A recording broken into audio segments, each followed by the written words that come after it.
Le focus de Soir 3 à présent, 200 000 morts, 56 000 maisons détruites. 2 ans après le séisme meurtrier en Haïti qui avait déclenché un élan de solidarité en France, nous faisons le point sur la situation dans votre pays avec vous. Laurent Lamotte, ministre haïtien des Affaires étrangères. On regarde d'abord ensemble ce reportage d'Olivier Poncelet et Samuel Guibou qui vous ont suivi. 2 ans après le séisme à Haïti, les besoins restent énormes. 500 000 sans-abri et ceux qui ont un toit n'ont souvent pas l'électricité. Alors ce matin, une délégation officielle est venue à Paris pour convaincre les entreprises françaises de venir sur place. Certes, Haïti n'a pas de triple A à offrir aux investisseurs. En réalité, le pays n'est même pas noté car trop pauvre. Mais l'île a d'autres atouts, dont une croissance attendue de plus de 7%, reconstruction oblige. Et ce matin au MEDEF, les cartes de visite passent de main en main. Il y a 1,5 milliard de dollars qui va être dépensé en un projet d'infrastructure, en BTP, en reconstruction d'immeubles de gouvernement qui sont écrasés après le 12 janvier, en construction port et aéroport. Donc ces projets sont là. C'est un marché ouvert. Un marché très ouvert même. Dans la salle d'à côté, cet homme veut vendre des billets de banque antibactériens pour lutter contre le choléra.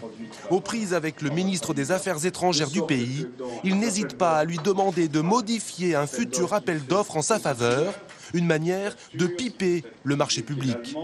De sorte que dans les appels d'offres de la Banque centrale, appels d'offres qu'il fait aux imprimeurs, il y ait une demande sur ce type de support. Une démarche qui n'effarouche pas le ministre. Nous avons d'énormes opportunités d'affaires. Haïti a quand même un code d'investissement qui permet pendant 15 ans aux sociétés de payer 0 impôt. Donc nous sommes très agressifs sur ce point. Des exonérations totales d'impôts pour faire oublier les risques sanitaires ou en matière de sécurité, c'est le pari du gouvernement haïtien pour assurer la reconstruction. Merci Laurent Lamotte d'être avec nous.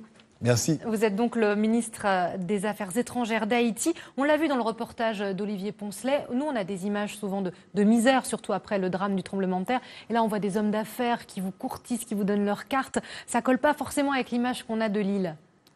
Haïti a de super plages. Nous avons 1700 km de côte et nous avons le sable blanc, le soleil toute l'année. Nous avons eu des problèmes. Il y a eu un tremblement de terre à Port-au-Prince, mais le reste du pays reste ouvert à l'investissement. Donc le retour, l'heure de la reconstruction a sonné. C'est le message que vous voulez délivrer aux entrepreneurs français aujourd'hui? Absolument. Et on a accueilli favorablement la promesse faite par Pierre Lelouch de demander à la COFAS de revenir en Haïti, de travailler sur l'investissement, sur les patrons français pour leur demander que la volonté politique du gouvernement français est là pour supporter le gouvernement haïtien pour que l'investissement privé revienne. Donc à ceux qui nous écoutent, est-ce qu'il faut dire que l'heure de l'aide, des dons est terminée et que vous comptez désormais sur vos propres forces pour vous reconstruire? Nous voulons continuer avec la coopération. Mais la coopération ne sera pas éternelle. Il nous faut voler de nos propres ailes. Et Haïti, aujourd'hui, le gouvernement haïtien pense que la seule façon de le faire, c'est à travers l'investissement direct. On veut que le Club Med revienne en Haïti, on veut que les Français viennent se baigner dans nos plages et on veut le faire de manière agressive. Est-ce que ce qu'a fait votre voisin, la République dominicaine, par exemple, financer ce projet d'université, c'est un exemple à suivre? Absolument, c'est un bel exemple. Haïti aujourd'hui a une des plus belles universités de la Caraïbe qui peut accueillir 10 000 étudiants. D'ailleurs, on est en pourparlers avec la Sorbonne pour nous donner une assistance technique pour la gestion de cette université et on souhaite pouvoir aboutir avec ce projet.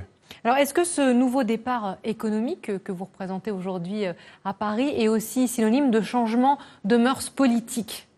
Absolument. Les anciens gouvernements étaient fermés à l'investissement. Nous autres, nous sommes ouverts et nous voulons pousser cette initiative parce que nous pensons que la reprise économique, la relance économique passe par la création d'emplois et la création d'emplois arrive avec les grandes sociétés et les PME pour venir exploiter un marché qui est vierge aujourd'hui. Merci beaucoup Laurent Lamotte d'avoir été notre invité et de nous avoir apporté votre regard sur votre pays Haïti.